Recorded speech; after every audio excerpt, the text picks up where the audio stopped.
Mesechta. Begin the current Daf, Mesechta Shekalim Daf. Hey, begin on the bottom of the Dalma base, 2 lines up at the bottom of the Amud. We continue from the halacha of our previous Mishnah regarding brothers that were partners in regards to their inversely related obligations of kalban, which is when they give the matzah shekel together, and regarding ma'aseh behema when they have a whole flock of giving a tenth of their animal to the Kohen. Share is co-sponsored by Kazik and Cheskutan, and Daf Yomi is joining us for today's Daf. Some of the discussing in today's Daf is, like we said, regarding when you have a partner, brothers that were partners together regarding their obligation of matzah shekel. Then we discussed regarding 5 different opinions. What was the kalban actually used for? When you have funds in the Beis Hamikdash, where is that being given to? Then we have in the next Mishnah regarding what starts the next parak regarding the matzah shekel when it's being taken to Yerushalayim, regarding the liability if something happens on the road to those funds, who's going to insure that and who's responsible. And then when we discussed regarding the liability of me'ilah if someone benefits from the matzah shekel.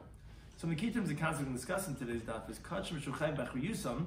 So the question is machlekes if there's a carbon that is your obligation or any kachim, is that considered like your own things? Because ultimately you're responsible. So it's like you're nechasim. So you're nechasim. So then we consider it as yours, not as hektish. Meister Sheni, as if someone has his produce, his grain, so he has to bring up the second type to Yerushalayim and eat it over there. But if he can't bring it, it's too heavy, too much, so then he could deconsecrate onto the funds and bring those funds into Yerushalayim. Me'ilah is, there's a difference if someone misappropriated from hektish by mistake or deliberately, and then that would make a difference regarding his adding a fifth of the penalty and bringing a carbon asham me'ilas. Shvi'is, the Shemitah produce has a sanctity that if it's deconsecrated onto funds, then when you go ahead and use it for other produce, that also has the sanctity of Shemitah. So begin the current Daf. Daf Hey was beginning on the bottom of Dalma base, 2 lines up at the bottom of the Amud. We had mentioned the Mishnah regarding partnership. So brothers, we said, who haven't divided their Yerusha, so since they're going to be chayiv and ma'aseh behema because it's like owned by one person, the father, so he said the pater from kalban because not 2 people together lending each other. It's really the father's one giving, so therefore they're going to be pater from that extra kalban. When the brothers have divided and rejoined, we said in the Mishnah, okay, so then they're pater from ma'aseh behema because it's shutfin, partners are not obligated ma'aseh behema because we learn out because it says lacha, it's only a singular owner, but 2 owners are not. Oh, so then chayiv kalban, it's 2 different people together, joining together, it's like lending each other, so you can be chayiv. And that's where the Gemara continues, and Reb Chia, Amar Reb Yirmiyah Bai, he wants to know as follows. He says, those are the only 2 cases we mentioned in the Mishnah, like, okay, it could be either this way or that way. He says, why don't we also say 2 other variables of cases? You could have said, you said in the Mishnah, it's either you're pater on this and you're chayiv on this, or you're chayiv on this and you're pater on this. You could also say that you're chayiv on both kalban and ma'aseh behema, and there's a continued type of hemat alf, and sometimes you may exempt from both. So the Gemara says, well, wait a second, hey Chavida, how's that possible? Didn't we say that inversely related? If you're partners, then you're going to be pater on ma'aseh behema, chayiv and kalban. If you're not partners, how are you going to be chayiv on both or pater on both? So we skip these lines in the parentheses. The Gemara says, I'll tell you the following case. Cholko hanachasim, if they divided the estate, and then they rejoined as partners together again. So regarding the kalban, they're like partners, and they're going to be chayiv in that extra kalban when you give the matzah shekel together. But v'lecholko habehema, the farm that they had, that flock, they didn't divide. Oh, so there's still what's called tfutzas habayis. It's still the father's estate on the animals. So then chayav bezeh bezeh. They be chayiv both because regarding the animals, it's owned by one person by the father. Oh, it's not shutfin, you be chayiv. Regarding the estate, oh, you did divide that. So for that, you are shutfin. So then you can be chayiv in kalban. You could have said that you can be chayiv in both. So too, the other way around. Cholko behema. Let's say they divided the animals. The animals, they said, okay, you get this, I get this, I get but the estate, they didn't divide. So betur mizem is that. So here they're going to be exempt from both because since you divided the animals and you rejoined as partners again, so regarding ma'aseh behema, you're like shutfin, so you can be pater on ma'aseh behema. Regarding the estate that you didn't divide, so then you still have the tfutzas habayis on the estate, and exempt from the kalban. And the chiddush would be, because you would have thought to say, and that's why he's asking the question, he's saying, there's a chiddush over here. Because you would have thought to say not to be so lenient that to say, okay, wait a second. since they divided the animals, let's go stringently and say that obviously they're revealing their intention that they intend to divide the estate, and therefore to make him obligated in the kalbain, and that would be the chiddush that no, that you'd be potter from zeh and mizeh, and therefore that was his question. Why did the Mishnah not say these two cases that you can be chayiv by both or be potter from both? But the Gemara qualifies. Amar Rabbanan, he says, Hadadat Amar. This that you're saying that if you only divide the estate, that then they'd be chayiv and kalban because regarding that they're partners, is only b'shalahoisa behema right. Only if the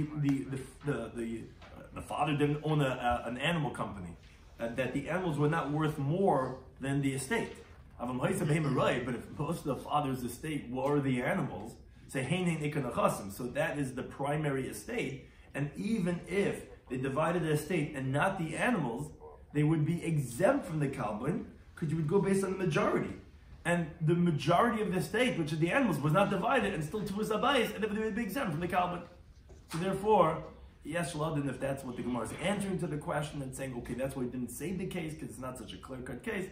But that was his point. He was saying you could have said chayavim b'zeh and betur b'zeh b'zeh, and then the Gemara qualifies and says, but wait a second, it's not so simple that case because it has to be that then the animals was not the majority of the estate because then if that would be, so then you would still be potter from the kalban. But now the Gemara asks regarding the primary chiddush of the Mishnah. He wants to know on the halacha of the Mishnah that you said that okay, if they didn't divide their estate, so then they're potter from the kalban. He says, I don't understand. Because you're making them like one person, like one owner by Ma'aseh Behema, because you're saying they didn't divide their estate, what we call Tepusas Habayis. It's still the father, we view the late father as still the owner of the animal. So therefore you say, okay, so it's Chayiv and Ma'aseh Behema because although there's many brothers here, but it wasn't divided yet. So that's why at Poishim and Kalban, that's why you exempt him from the Kalban. Why do you see fit that it should be that we consider as one person to exempt from the Kalban? So Amalei says to him, what Loishan Yehi? What do you mean? You think it's not different? You think because he didn't divide that Shuhunaisen Sela Echad Shlema, here they're giving one whole Sela. Because like we're saying, the Tefus Abayis is still here, it's not considered like a loan. So why would you think that it would be why shouldn't it be different in the sense of like, that yeah, of course, you're giving one whole, it's one from one to a sabayis. The wording here is a little interesting, but like it's one to a sabayis. So why should we think otherwise? So the Gemara says, wait a second, man, if that's the case,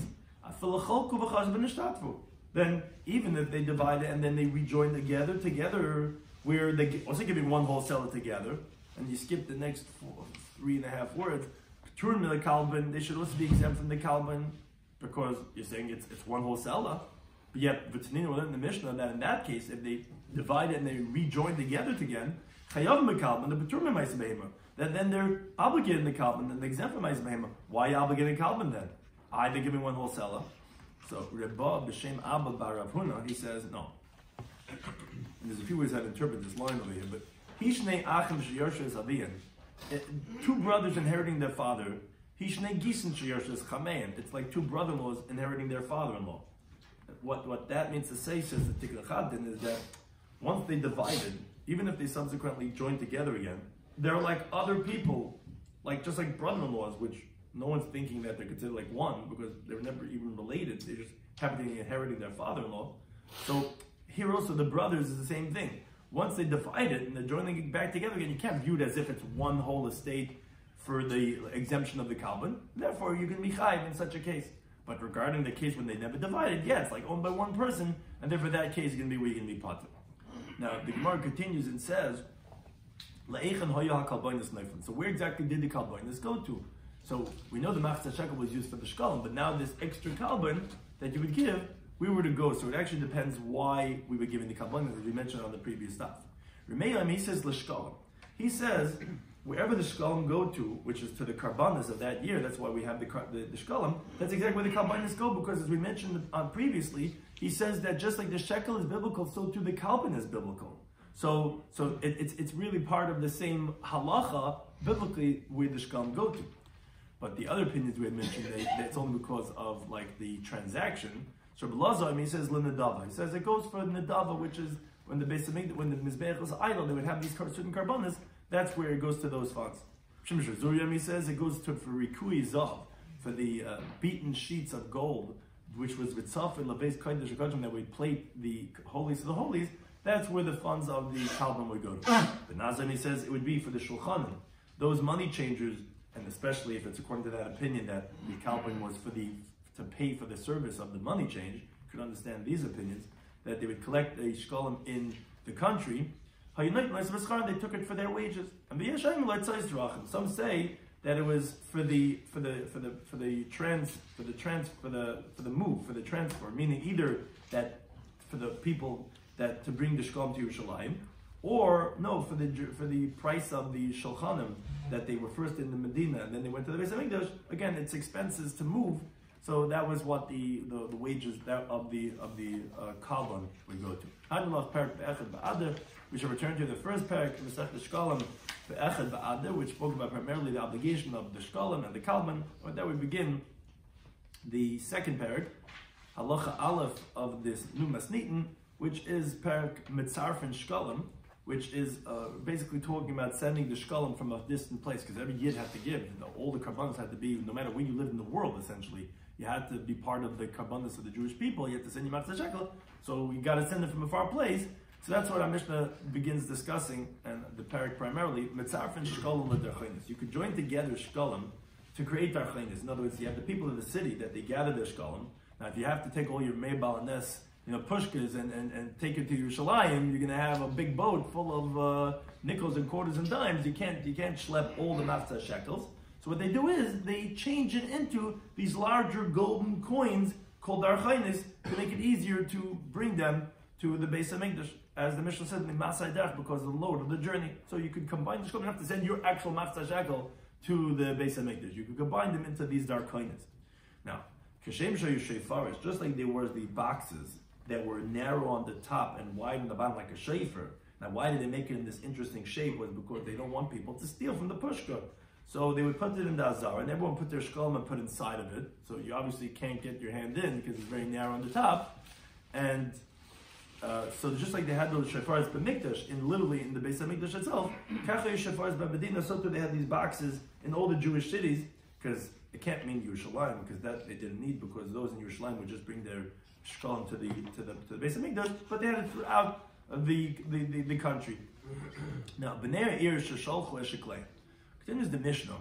What happens if the people from the cities are sending their shkalim through an agent to bring it to the chamber in the Beis Hamikdash? V'nignev gets lost, gets stolen. What happens to this mishap? So it depends.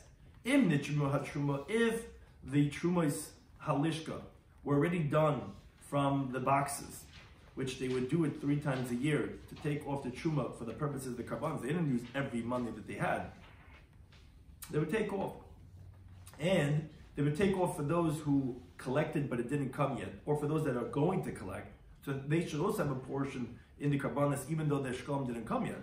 So if the trumas halishka was done, meaning they took these funds and were buying karbanos with these funds, so then the halacha is nishbain. So then the agents, they swear likizbar to the treasurers of the Beis Hamikdash, because since the truma was already done on these monies before they were lost, because although it didn't get there yet, but the one who's doing the kind who's doing the trumas halishka is having in mind which every yid is gonna send, but it didn't come yet. So it's as if it's already in the treasury as domain from the moment that the truma was done.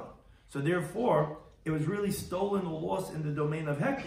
So therefore, you have to swear to the treasurer of Hekesh, a shvuas hashemer, which is the oath that the shemer makes that, I wasn't negligent, it wasn't my fault, and then he's going to be exempt, and he swears to the treasurer. Now, v'lav, but if not, meaning, if the moment that it was lost, they didn't yet do the trumas halishka, so then wait a second, it was still in the property of the owners of the people of that city, so therefore, then there's bon l'bnei eir, then he swears to the people of that city, and then he's going to be exempt when he swears to them. And the people of the city, they have to obviously take new shkalim to take the place of the first ones, which obviously didn't work for them because it was lost before it ever got there. Now, let's say nimtzoi shechzirim haganam. Let's say they ultimately found those original shkalim, or the thieves returned it, and they had already made new shkalim to take the place. Both will have the status of shkalim, And you can't say, oh, we got credit for next year. No, it doesn't work. It's like those games that you lose that in the next stage, you got to start all over. It doesn't work for next year. Both of them were shekalim, and next year you got to give again the machzah shekel. Now, the Gemara has a question on the first halacha that we said, okay, look, it's too heavy of a load to schlep all the machzah shekel, so you can combine them for these darkonis. So the Gemara asks, why don't you make it into pearls, which is lighter? And it would be more convenient as to condense them into these pearls and bring it to Yerushalayim that way. Says the Gemara, no. The problem is the price of pearls might go down, and the truth is, as the Gemara is going to explain, anything what's called shavah kesef, anything that's an item that's worth money, in contrast to actual currency doesn't go down in relation to monies itself, to the funds. Whatever monies are worth, they're all in the same boat. In contrast to some other item relative to the dollar might go down in value. So when nimtza hektish mafsik comes out, the hektish is going to be losing. So you can't change it into something that might create a loss for hektish. As the Gemara says, Yahida Tanina Taman, like within the Mishnah Masechtas B'chayis that says the kulan, and what is going on over there is regarding things that need to be redeemed. For example, let's say a firstborn boy or things like that have to be redeemed. So we said Kulan, all these things niftin b'kesef b'shavah kesef. You can redeem it with money or something that's worth money. Chutz mishkalim, except for shkalim, meaning the machzah shekel, that you can't go ahead and redeem it with something that's shavah kesef. The question was, why? They put in b'kelim. What, you don't redeem it with vessels? Why can't you redeem the shkalim in vessels, in expensive porcelain or whatever it is? Why can't you redeem it? So Rabbi Shloimy Schwartzberg, he says, you know why? Because Shemi is like Kalim, maybe those vessels are going to go down in value, and the hektish mafs is going to come at a loss to hektish. Oh, says the Gemara, so too regarding our question we asked over here, Shemetosel Hamagali is because then maybe pearls might go down in value, and then the hektish mafs is going to cause a loss for hektish, and therefore you could only change it into other types of coins, but not into other valuable items. Now, the Gemara explains that Masnita in our Mishnah, which said that in the next halacha, the Mishnah said that there were these boxes, these shefaris in the Medina, in the country, just like there was in the Beis HaMikdash. So that qualifies the Gemara, that's specifically particular chadatim. That's specifically for the new shkalim, in other words, the MIS, for the shkalim of the coming year. Meaning, for those that are for this year that we're going to buy the karbanas. In particular, not tikkun, but regarding the old shkalim, in other words, what that means to say is someone last year didn't give them machzah shekel. So he has to make up. He still has that obligation. But actually, those funds were used for other things. That loy badon.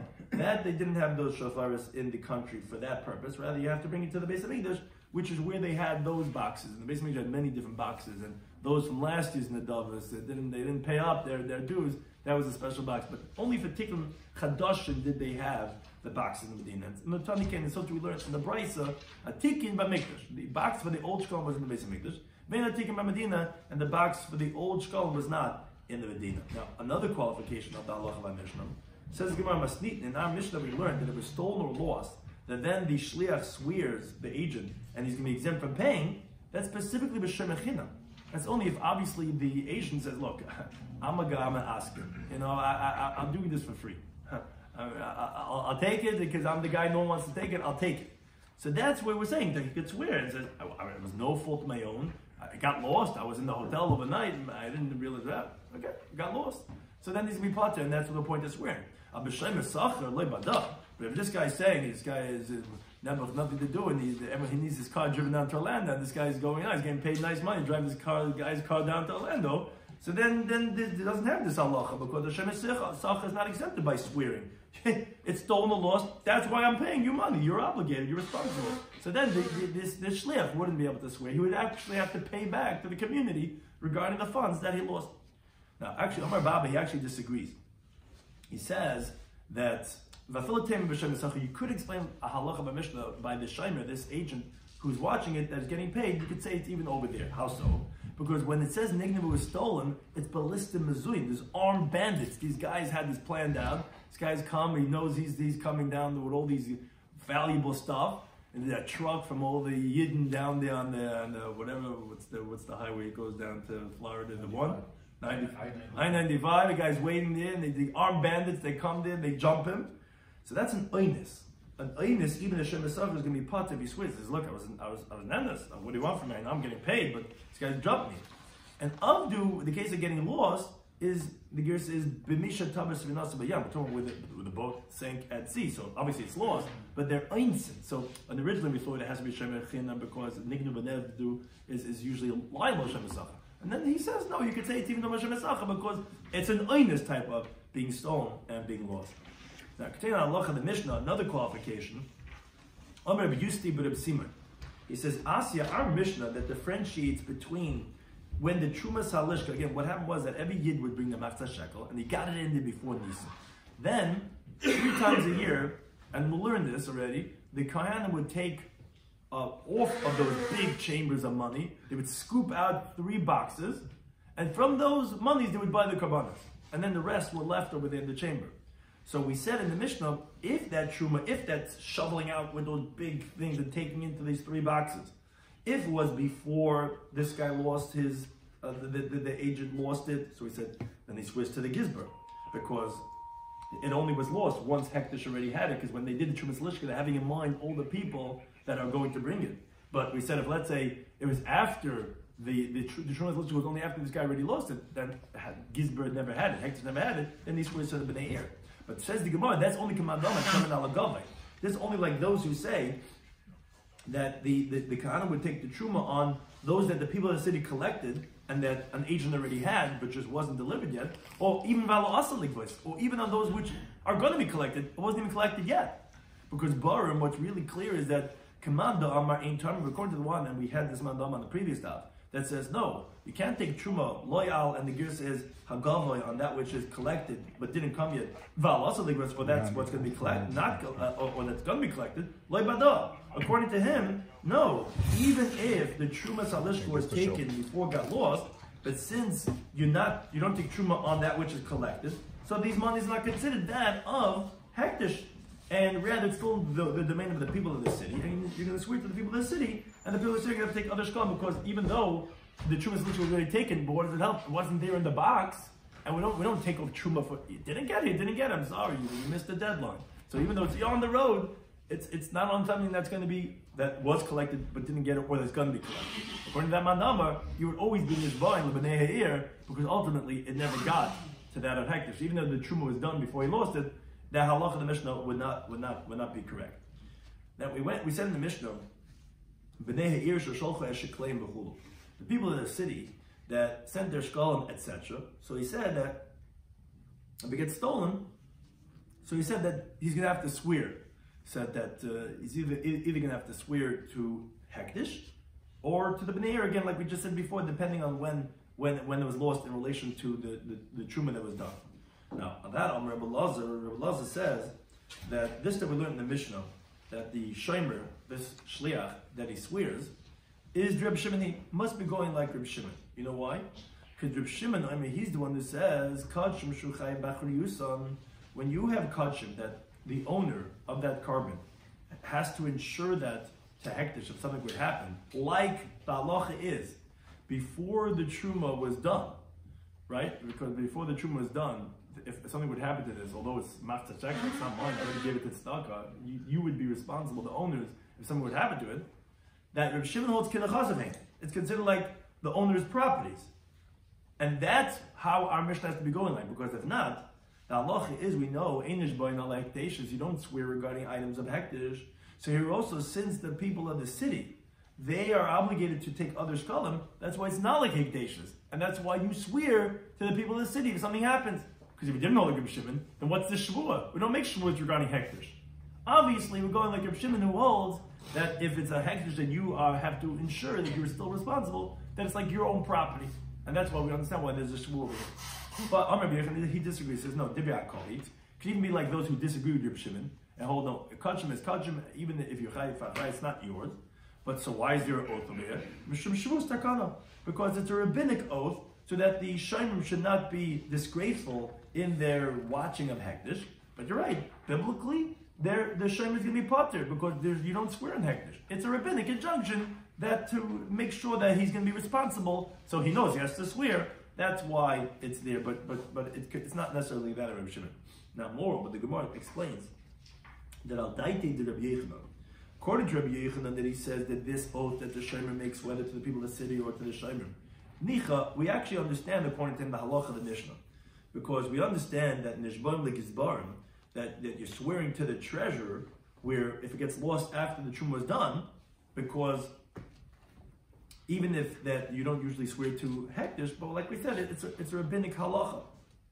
Vimlav, and if not, let's say the truma was not done yet. So we said nishbon b'nei, then we said you swear to the people of the city. Well, b'nei shek machem, as we continue to days, tachteim, and then they take other shkalim in their place. And the reason is because it's a rabbinic oath. So we don't care who he's swearing to, is it to the gizbar, to the people of the city, because it's anyways a rabbinic halacha. The problem is, however, El Rabbi Lazar, but according to the first interpretation of Rabbi Lazar, that he explains that the halacha of the Mishnah specifically, like Rabbi Shimon, that obviously he holds that this oath is biblical, and that's what he's trying to explain. Wait a second, how are you making a shvuah? Not like Rabbi Yechanan. The problem is, that's very well regarding Nishbon L'Bnei here. I understand regarding if it was lost before the truma was done, that you say you swear to the people of the city. So how did Rabbi Shimon? I can understand that how that's the halacha of Rabbi Shimon, because since the owner is still responsible to insure it, so it's like his own property and not that of hektish. The problem is we're going to the other half of the halacha. Nishbon legizbarim, when you're swearing to the treasurer in the first part of the halacha. Even if you're saying that the Mishnah is like Rabbi Shimon, it's still difficult, because since it's in the domain of the treasury now, because he only lost it after the Truma Salishka was done, so it's hektish. So Gizbar Ma'avid tell you, what's he doing with the treasure over here? Why making an oath? I thought you said Inish Boy Nala hektish. So according to Tikkun Chaddin, that's where the Gemara remains. The Gemara remains with a question. But we're actually going to explain the next part of the Gemara with the Karban Eda, which in a way seems to be saying like an answer to this question. So the Gemara is essentially saying you're right. Truth is that once there's hektish, which is it's hektish already has it, there's no point making a shvuah, because there's no chiv achrayis anymore on the owners. Rather, says the Gemara, you know what it means that you're going to swear to the treasurer? You don't swear to the treasurer. Why are you swearing to the treasurer? And there's one hektish. Already hektish is why you're making an oath. You don't like a Rebbe that's rabbinic halacha. So rather, says the Gemara like this: Nishboin lebnei ha'ir. The truth is, the oath is to the people of the city, which Mefarshim explained that why you swearing to the people of the city. But it says not to do with them anymore. It's already that of Gezber. It's to collect your wages from them. You're swearing to them who they hired you, and you want to collect, I did the journey.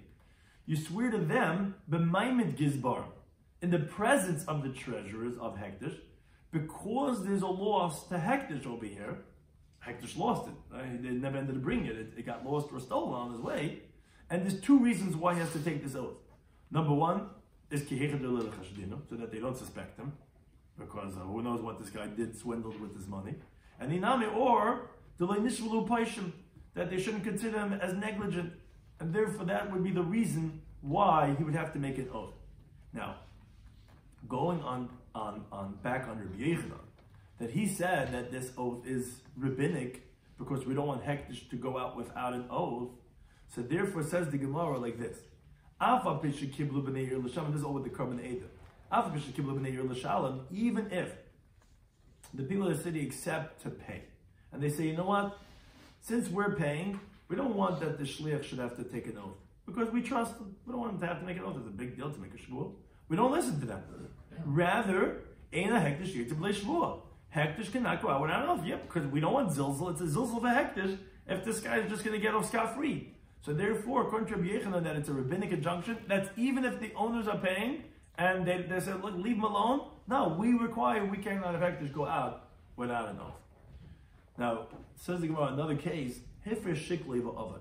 What happens if someone himself, he separates his matzah shekel? Okay, we know that it's coming up Nisan, and then when the Rosh Chodesh Adar, they made the announcements, everyone get ready, you have to have your shekel, and before the truma was taken, which some say it's even after the truma was taken, but he separated his shekel and he lost it. What's the halacha? So Rabbi Shloimy says, so you're responsible to ensure it until it's given over to the treasurer. They come collecting, you have to give it to the boxes over there. You didn't give it, it's your responsibility. He actually disagrees. He says, no, Hektish is in Hashem, in the higher elevated domain, wherever it is, and even if it got lost before the truma was done, you can be patur, because it was Hektish's, and it got lost in the domain of Hektish. Says the Gemara, Masnita Pliga or Shim Malakish. Our mission, there's a brisa our Mishnah seems to disagree with Rish Lakish, meaning it basically means it's difficult in Rish Lakish. Because our Mishnah said, if it got lost before the Trumas Alishka, we said Nishboin lebnei ha'ir. So you swear to the people of the city, and the people of the city have to give Shekalim in its place. So you see that until it actually gets over there, I mean, it's not no matter where it is, you see that you chayv machrayis. So it says no, it's not true. That's also like we had answered previously. Like, remember what we said by the oath of the shliach? We said it doesn't really make an oath because there's no English bun ala hektish. But we said it's because of a rabbinic injunction. Here too, the payment of the people of the city, you're right. They're not really obligated because the moment they already took it, it already was hektish. It's not ours anymore. It was only because of a rabbinic injunction so that the owner should be careful in their shmira. But, however, as Tikkun Chatan explains, but when the truma is already taken, since it's totally in the domain of hektish, because the truma is already taken, so then the Rabbanan did not even do a takon over there. So it's like in stages, meaning, so what's the difference then? We said only Nitra Truma are they going to be exempt, meaning then the Shleich is going to swear to the Gizber and not to the Bnei Ir. What's the difference? I thought right away it becomes in the domain of Gizber. So that's what saying is different, although it's really just the moment that it's hukdash, but there's a fine line between that and when the Truma is already done, then it's totally in the domain because then they already were timing al gavai, which Tikkun Chatan actually points out, a nafkamina in this explanation of Rish Lakish is regarding an oath. That even before the Truma is done, really the Shliach does not have to swear, it's only a rabbinic oath. And another difference is that you don't pay kefil on these monies after they were separated to be a shekel, even if it's still in the hand of the owners, because again, it's really hektish, according to this interpretation of Rish Lakish, the moment that you are mafreshit. Now, at the end of the Mishnah, we said that if the monies were found, or if the Ganovim returned them, that now we have both of them. So we said that, okay, both of them are shkol. So Tanya learned the Braisa, so what do you do with both? Obviously, you're not giving both to the Karbanis because you only give one machzah shekel. So the Braisa says, the Rishayim, the first ones are from Tikkun Chatan, they're used for the new shkol of this year's Karbanis. And the secondary ones, they're used for what the shkalim from last year are used for, which we'll learn in a different place exactly what they were used for.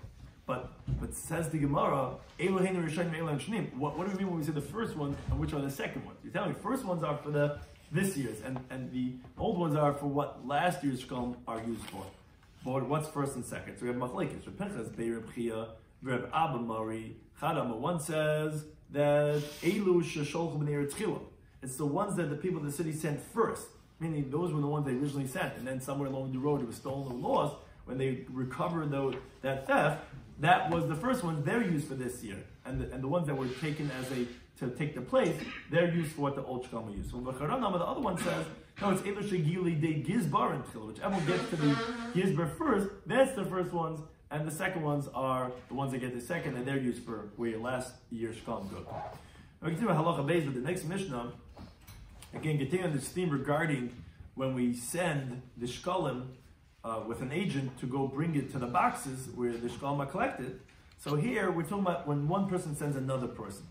If someone gives his machzah shekel to his friend, lishkal yom, they say, "Oh, you're going to Yerushalayim Tima Toiva? I'm busy. Bring my machzah shekel to the box." Now, what happens is that friend used it for himself. So it's okay. What does this guy know? I said, I'm going to fulfill my obligation with his machzah shekel. Says the Mishnah in Nitcher Mahatruma, if before this person used the shekel for himself, the truma was already taken. So since the truma, as we had explained, goes even on what's going to be collected, so it comes out that this shekel that he's using for himself was already in the domain of hektish. So when he used him for himself, he's really benefiting from hektish, because this was already hektish's, because they already did the trumas alishka. So this funds wherever it is in the world in someone's pocket, because it's even on the asa ligvois, it's already hektish's. Now when he decides to use it for himself, he's using hektish, so more. So he committed meila. Did he benefit that there was oil alloy for a hectare? Right, so the Gemara is going to discuss exactly what's the benefit. What exactly did he benefit over here? But that's what the Mishnah is saying. He committed meila then. It's just not benefit. Right, that's going to be the Gemara's question. Hashekel shiklim and a hektish. Now, a different case. Let's say somebody had some pushka in his house, monies that were designated to the wife when she lights the candles. Mitzvah Shem, which have the Beis Hamikdash soon, you have the Beis Hamikdash. I get the tzedukah, you have Beis Hamikdash, Bedek Abayis.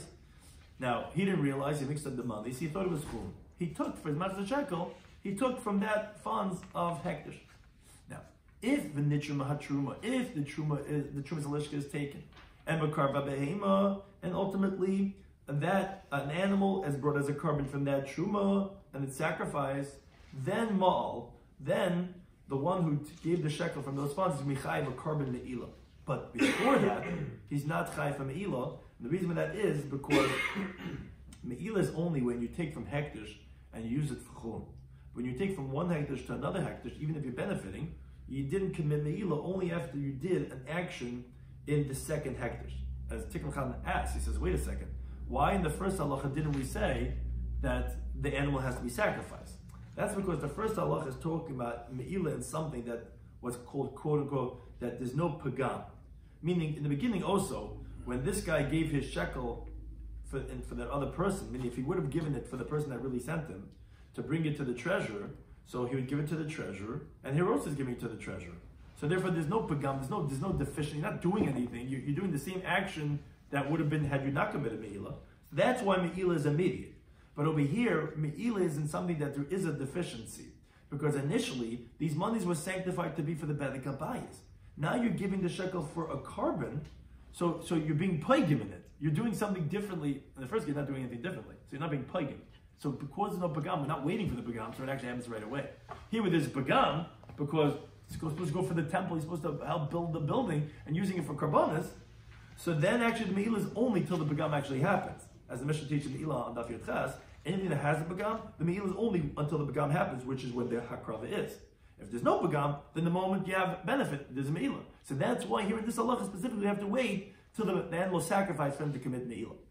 Now let's say Mimaiser Shenim and Meishvias.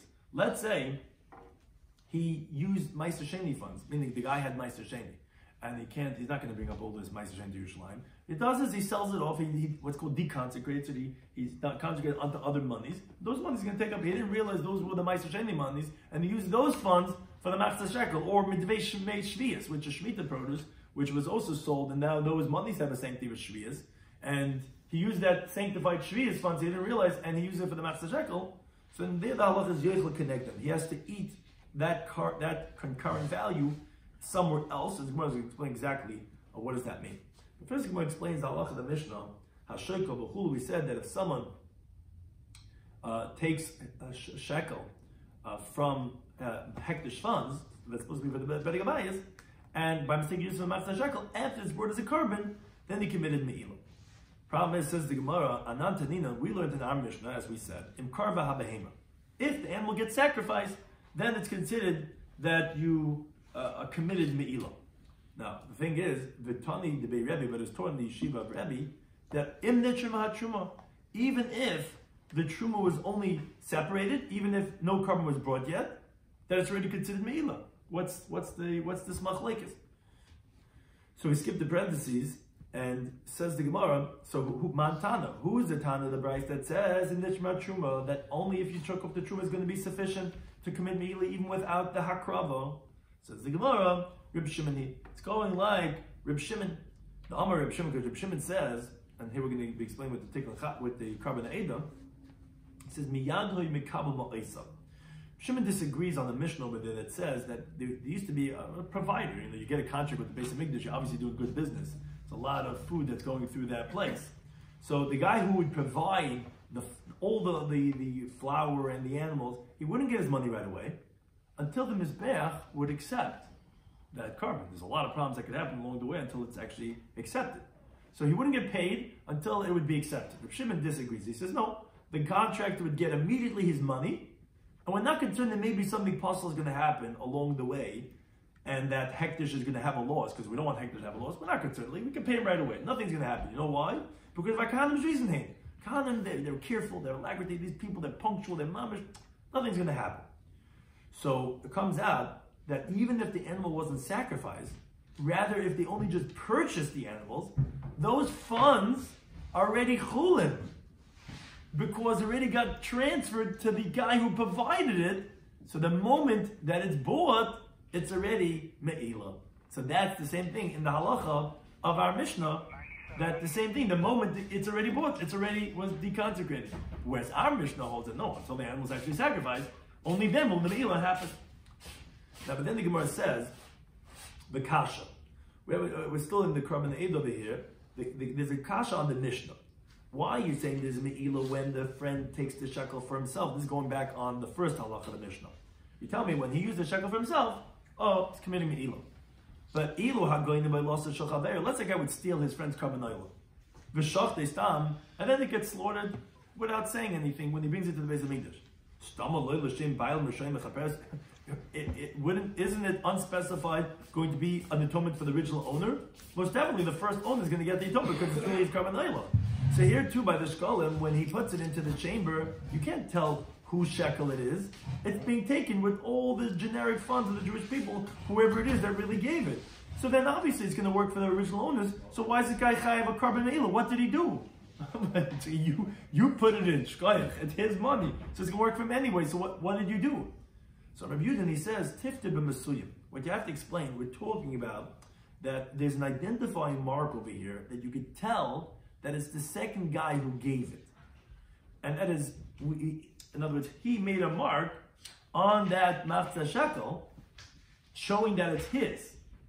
And it's similar like mashal based Rabbi Gamliel, like what they used to do from the household of Rabbi Gamliel, as the Mishnah teaches later on in the third parak. They intend they would push it into the box, and like they would make a clear identifying sign that here we want this, we're showing that we're putting ours in, not just with everybody else's. So since you could tell that it's the second guy's, that's why he's committing me'ila.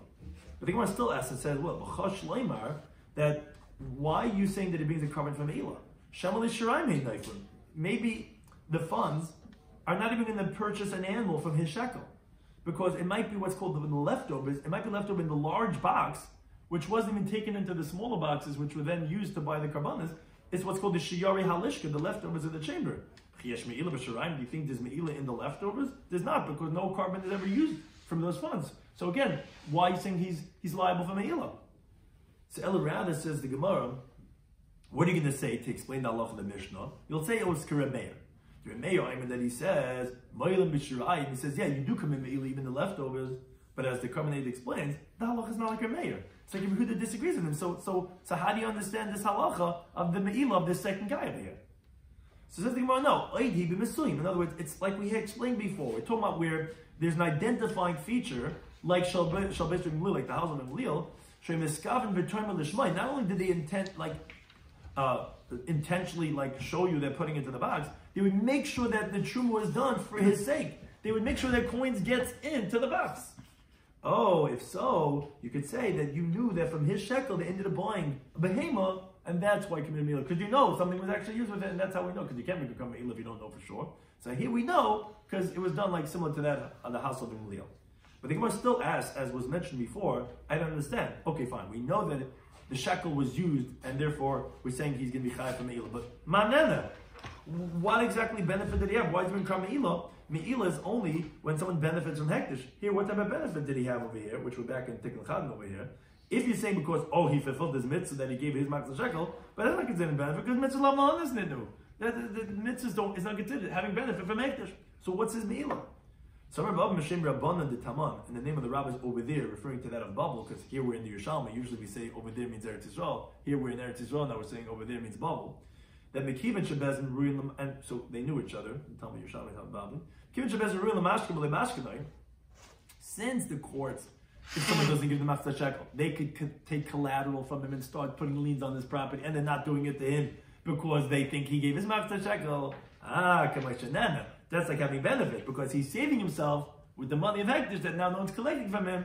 So of course he didn't do the mitzvah, and even if it would, a mitzvah lahanas didn't do. The benefit is that no one's collecting. He has no creditors chasing him because they think he gave the matzah shekel. Now the last halacha of the Mishnah was, we said that the meiser sheni b'chulav. Let's say by mistake he took the funds of the meiser sheni, which he's supposed to bring that up and eat that in Yerushalayim, and he used it for matzah shekel or from that of the shemitah produce. He's what's called eichel kenegdoi. So what he has to do is he has to eat correlating something else to take the place of the Meiser Sheni. The same like it says in the pasuk in the Yikra, it says Ach B'char, but a firstborn animal, which will be the firstborn for Hashem of the animals. Lo yakdish ish oisai. A person cannot sanctify it like to be a different carbon.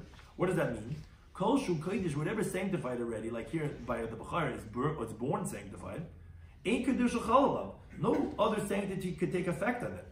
So it can't make it into another carbon. So therefore here, this shekel, which he had taken from the funds of Meiser Sheni, you cannot sanctify it as the shkalm for the matzah shekel to be for other karbanas, because it already has the sanctity of Meiser Sheni. So Kate said away. So how does the person do? If let's say he had taken his shkalm, as we said in the Mishnah, from Meiser Sheni, from Shvius, when we say Achum Kenegdu, what does it actually mean? So says the Gemara, maybe sell shal chulin by me. He brings a different coin of chulin, a regular dollar, and he says, Mois Meiser Sheni, the funds of the Meiser Sheni, which again he already by mistake put into the pushka box for the matzah shekel, wherever it is, should be deconsecrated on this coin. And now that coin has the sanctity of the Meiser Sheni, and that's what he's going to eat. That's what he's going to eat that money's worth in Yerushalayim. Vashar, and the rest, meaning that he had originally given for the matzah shekel, now that's not shkalm. That could be shkalm right now because it was already deconsecrated, and that's not Meiser Sheni funds anymore. That's chulin because the Meiser funds are going to take place somewhere else, and that's why he can fulfill his obligation that he had given for shkalm with those Meiser Sheni funds. So in this case, in today's daf and shkalm daf hey, we continued with the achana shutrin from the halacha of the Mishnah when we have brothers that are partners. We said not only like the Mishnah said that they're inversely related, that you can be chayiv one apart than the other. Sometimes you could have that actually could be chayiv in both. How so? If they divided the estate, but they didn't divide the animals. So regarding the estate, since you didn't divide, so then when you divided the estate, so you can be chayiv for the kalboin because you divided the estate already, and they're two different people. The animals didn't divide, so that's again like a singular owner, so you chayiv for ma'aseh behema. But the Gemara did point out that only if the animals are not the majority of the estate. If the animals are the majority, even though you divided the estate, whatever he left over, so then that would be the primary nechasim, and again, then you would be putter from the kalban. And the case we said that you could be exempt from both, from the kalban and the ma'aseh behema, is if they divided the animals but didn't divide the estate. So since you divided the animals, then you're shutfin, and you didn't divide the estate, so it's still towards the life, so then you can be exempt from the kalban. Then we discussed machlekes regarding where do the kalbainas go? What do they do with those funds? So either went to the shkalm, which is really Remeir L'Shitasai, because Remeir held that the kalban is actually a biblical obligation for every matzah shekel. So it's going to go to the same place as the shkalim, which is used for the karbanis, or it's used for the nadava, which is when the mizbeach is idle, it means karbanis, or it's brought for the gold plating of the kachim, or to pay for the money chambers, for the money changers for their funds, for their service, or actually for the Haitzaz Jachim for the transporting of the funds. We finished the first parak and we begin the second parak of Mitzarfin Shekalim, which we said that you don't have to bring the actual matzah shekel to Yerushalayim. You could combine them and change it into darkainas. And we said not pearls because that might go down the price, or any kalim for that matter. But you could change it to darkainas because of the masa haderach is low. We said that with these boxes in the Beis Hamikdash and out of the Beis Hamikdash, but not for the old shkalim. That was only those boxes in the Beis Hamikdash. The people of the city, they could send their shkalim. What happens if it gets lost or is stolen? So we said, if they already taken the Trumas Halishka, so then it was already hekdashes, and then you swear to the Gizbar. Now, the Gemara pointed out that that's specifically according to the Manda Amar, that you could take Truma on what's Gavoy or Asan Ligvais, because according to the other Manda Amar, it's not hekdashes anyway. So you'll swear to Gizbar because it's already considered hekdash. Now, we had a machlekes, is that specifically Shemechinam, because what are you swearing? That it got stolen or lost? That would be a Shemechinam, because Shemesach is chayv. But you could even say Shemesach because it could talk about like a type of Einus, like List of Mezuyin or Tavis Finas Bayam. Now, let's say Imlav, let's say that the Truma was not taken yet, so then they swear to the people of the city and they have to bring New Shekalim because it wasn't hekdash, so they never got there. Now, we said, well, let's say they came back, meaning the monies were found or that the thieves returned it. So they're both shkalim. We said the original ones, and we had a machlekes, what does it mean, the original ones? Either the ones that were originally sent first, or the ones that got to the gizba first. Those are used for the chatin, for the new shkalim. And the secondary ones are used for the what atikin are used for, which are used for other things, as we'll see in a later Mishnah. Now, the Gemara originally assumed that this halacha of our Mishnah is going like Reb Shimon. that he holds that kachim that Yechayev and Achrayis are like his properties, and that's why you're going to swear to them, because or else it's really hektish. What are you swearing about shkalim? So the Gemara says, no, but that's not going to help for swearing to the gizber when it's already the truma is taken, and then you got lost. You're swearing to the gizber. So what are you swearing? It's still amish banal. Rather, the other pshat in the Gemara says, you're right, it's going like everyone, and it's a shiur takan, it's a rabbinic injunction. But then, according to some of the Farshim, how they explain the Gemara, no, the Gemara answers for the first approach too and says, you're right. You're never going to swear to the gizbar. You swear to the people of the city, b'maimed gizbar, in the presence of the treasurers. Why are you doing that? Either they shouldn't suspect them, or that they shouldn't consider them negligent. But and we said that for Rabbi Yechanan too, he said that shiur takan is that, imitzin min ha'hektashes, you can't go ahead and have hektash go out without taking an oath. We said that what happens if someone separated a shekel and got lost? So either we say he's responsible until it's given over to the gizbar, or we said no, hektash is in the domain of Hashem, wherever it is, and therefore you're not going to be responsible. We see that you are, but that could be rabbinic, but biblical that you're not chayav. Said in the Mishnah that if someone takes a shekel from his friend and he uses it for himself, so if the truma was already taken, already was taken, so then you committed me'ilah because it was already hektash and using it for yourself. And the Gemara says what you have to say is talking about first of all, b'mesuyim, where it's distinct, so you could tell that it's his, so you know that it was used, because else how do you know he committed me'ilah? We said it was even used by a carbon. And moreover, the second point was that he's having benefit. What's the benefit? Because they're not taking mashkin from him, they're not collecting collateral from him. We said if someone takes a shekel from hektash, which is from that of the Bedek Habayis, which is temple funds, he didn't realize, and the animal was ultimately sacrificed to commit a me'ilah. According to Rabbi Shimon, it's actually even if the truma was just taken, because he holds that the guy who provides him his mikdash immediately gets his monies. So the moment the truma was done, it already is then that it goes to chul, and therefore me'ilah was done. We said if let's say by mistake it took the Meiser Sheni funds, then we said Yechel Kenegdan, which means to say that you should go ahead and deconsecrate those Meiser Sheni funds which you use for shkalim onto somewhere else, and then use that to eat Meiser Sheni. And because kedusha of Meiser Sheni of Mafta Shakel cannot take effect on the kedusha that Meiser Sheni has already, like we find by Bukhari, and if you have to deconsecrate, and they give you Yechel Kenegdan. Thank you for any time for hosting us.